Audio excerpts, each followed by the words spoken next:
Къщите са били унищожени.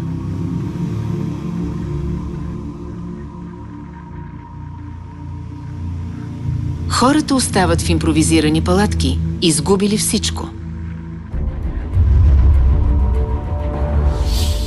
Земетресението в Еквадор причини 700 смъртни случая и повече от 20 000 жертви. Това е най-лошото бедствие в Централна и Южна Америка след земетресението в Хаити през 2010 година.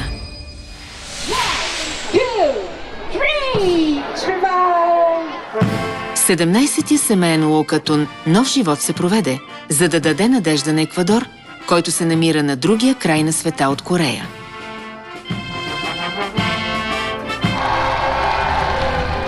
Председателката Джан Гилджа на Международната фондация Уилава събра средства за подпомагане на пострадалите от земетресението в Еквадор.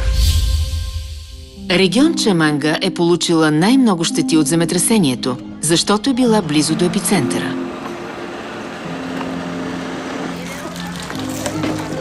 Уреди за готвене, кухненски прибори и ежедневни нужди бяха доставени на жертвите, които се бореха дори да си набавят храна, заради престоля в импровизираните палатки с месеци.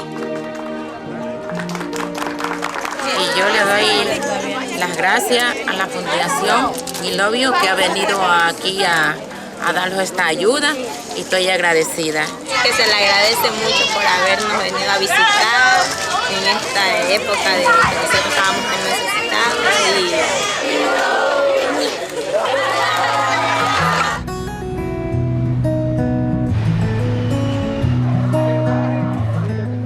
Помощните стоки бяха доставени не само в Чаманга, но и в останалите 7 пострадали от земетресението района, включително Муисне и Портете.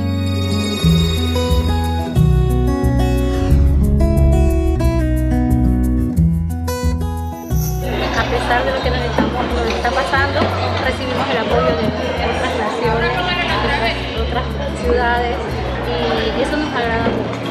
Gracias a ustedes, la Fundación. La Fundación We Love You, la señora Shang Hil Cha, está haciendo un esfuerzo grande con todos sus amigos, con todos sus cooperantes para ayudar al Ecuador. Reciba un saludo y un abrazo fraterno para usted y para toda la gente que hace la Fundación, hace esos esfuerzos grandes por conseguir recursos económicos para ayudar a los diferentes países que tienen problemas cuando son afectados por terremotos, por cuestiones de la naturaleza, fuerzas de la naturaleza. Министерството на икономическото и социално включване на Еквадор връчи сертификат на признателност на председателката Джан Гилджа за оказаната материална и психическа подкрепа на Еквадор.